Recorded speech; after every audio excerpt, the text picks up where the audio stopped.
Welcome back to Learning Japanese History with Y, Episode 3. 10,000 Years of Peace. No wars, no kings, no masters. Then, in what was, historically speaking, the blink of an eye, it all ended. War arrived, hierarchy arrived, a ruling class arrived. So today's central question is this: why did 10,000 years of stability collapse? What triggered it, and who won, and who lost, when it did? This is Episode 3, From Jomon to Yayoi, The Transformation of Social Structure. Let's start with the question: what destroyed 10,000 years of stability? The Jomon period lasted roughly 10,000 years, one of the longest-lasting cultures in human history. Jomon people hunted, gathered, and fished. They were mobile, moving with the seasons. And crucially, their society was egalitarian. No one person owned significantly more than anyone else. There were no permanent rulers. This wasn't primitive chaos. It was a stable equilibrium, adapted to the natural environment, and remarkably durable. Then the Yayoi period arrived, and it arrived fast. Not over thousands of years, but within a few generations. Rice farming, settled villages, social stratification, and war. The arrow on this slide shows the direction of change. But notice the lightning bolt in the middle. This is labeled structural disruption. Not a gradual evolution, a break, a rupture. Something hit the Jomon world hard enough to shatter its equilibrium. What was it? That's what this episode is about. Here's the structural skeleton of today's episode, the causal chain that explains how Yayoi society was born. It starts with migration of people from the continent. People moved from the Asian continent, via the Korean peninsula, to northern Kyushu. They didn't just bring themselves. They brought technology, rice farming, and metal tools, both bronze and iron. This contact between the newcomers and the existing Jomon population produced something neither could create alone: a fusion with Jomon culture. The two groups didn't simply replace each other. They mixed, they negotiated, they combined their knowledge, and from that fusion, a new social order emerged. The birth of Yayoi society, with four defining features: hierarchy, farming, settlement, and war. Notice that war is on the list. This is historically significant. Archaeological evidence from Yayoi sites shows skeletal remains with arrowhead injuries. War wasn't incidental, it was structural. When people settle and accumulate resources, those resources become worth fighting over. Migration, right pointing arrow, fusion, right pointing arrow, new social order. This is the skeleton. Keep it in mind as we explore the details. Let's make this concrete. Here's a side-by-side comparison across 4 dimensions. Food. Jomon, hunting, gathering, fishing, entirely dependent on what nature provided. Yayoi, rice farming, centered, systematized food production that humans controlled and planned. Housing. Jomon, pit dwellings, semi-underground homes, efficient for the climate, but built for temporary habitation. Yayoi, pit dwellings plus raised granaries. That granary is key. It's not just a building, it's a physical symbol of surplus.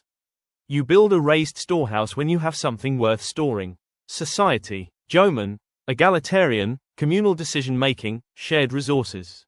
Yayoi, stratified society, with chiefs, farmers, and organized military, plus war.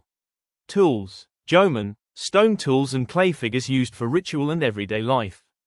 Yayoi, bronze and iron, far harder, more versatile, and militarily superior. Jomon was nature-dependent. Yayoi was systematized. That shift, from adapting to nature to controlling it, is one of the most consequential transitions in the entire history of Japan. Now let's apply our 3-perspective, Y, framework.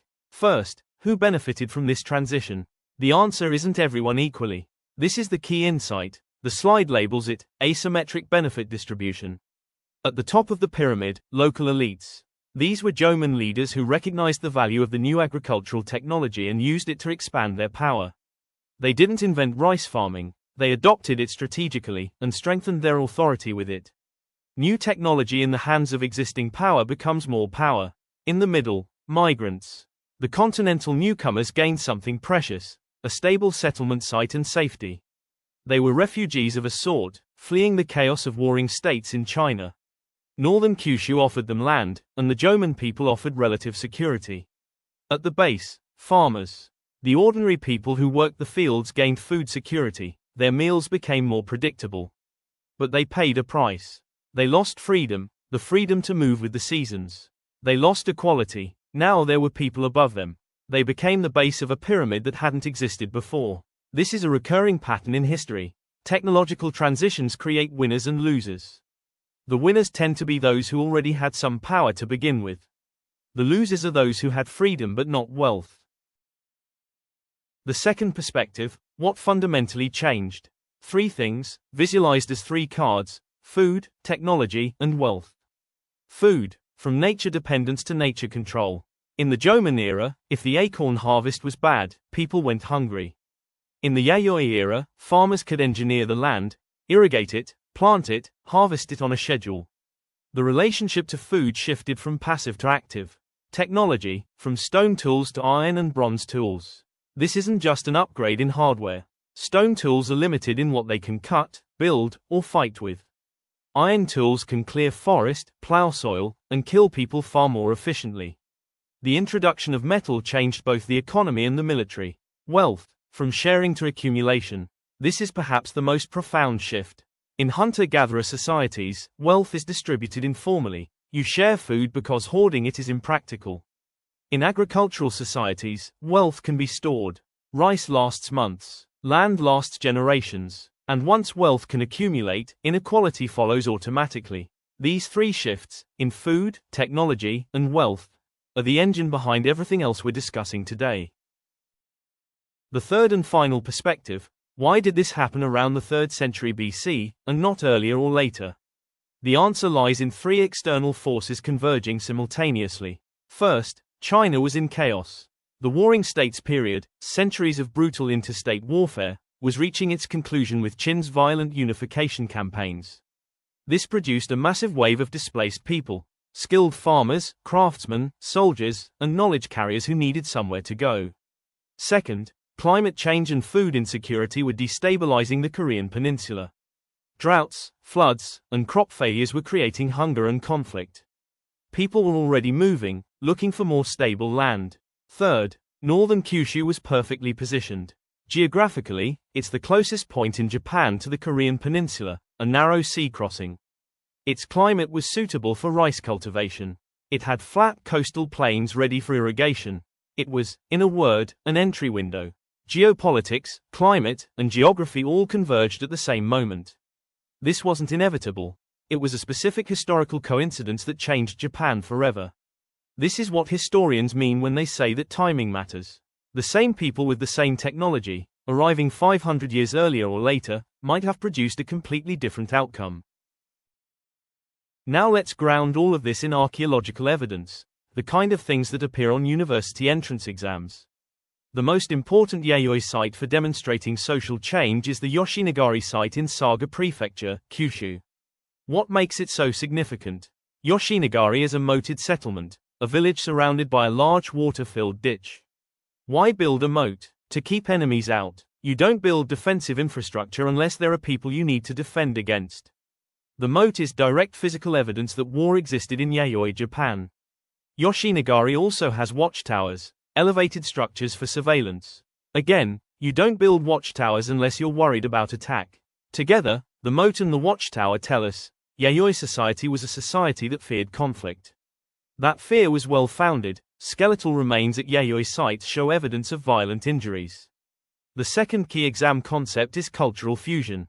The Yayoi transition was not a replacement. The migrants did not wipe out the Jomon people and start fresh.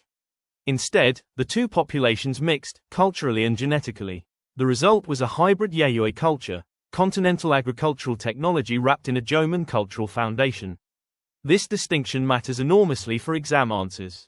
Replacement is wrong. Fusion is right. Let's zoom out now. The Yayoi transition isn't just Japanese history. It follows a universal pattern that appears across world history. The formula is, external technology plus existing culture equals new civilization. In Japan, case A, this looks like, continental rice and metal technology plus Jomon culture equals Yayoi society. In Europe, case B, the same formula applies. Roman civilization, with its roads, law, and administrative systems, made contact with Celtic culture in Gaul. The result was Gallo-Roman civilization, neither purely Roman nor purely Celtic, but something new and hybrid. The pattern is consistent. Transformative change almost never comes from within. It arrives from outside, as people, ideas, or technologies crossing a border. And when that external input meets an established culture, something genuinely new is created. This is the pattern, and once you see it, you'll recognize it everywhere. In the Silk Road, in the Meiji Restoration, in the modern internet economy. One more layer. Does this ancient pattern have anything to say about the world we live in today? The theme of this slide is immigration and cross-cultural contact. The Yayoi transition was essentially a migration event. Migrants arrived with new technology. They settled among an existing population. The two cultures mixed. The result was social transformation, new hierarchies, new conflicts, new forms of organization. Now think about the modern world. Global migration is accelerating. Digital information crosses borders instantaneously. Cultures that were isolated for centuries are now in constant contact. The question the slide poses is provocative. Is modern globalization triggering a modern-day Yayoi transformation? We don't know yet, but the Yayoi period tells us what to watch for. Asymmetric benefits, cultural fusion, and the emergence of new power structures.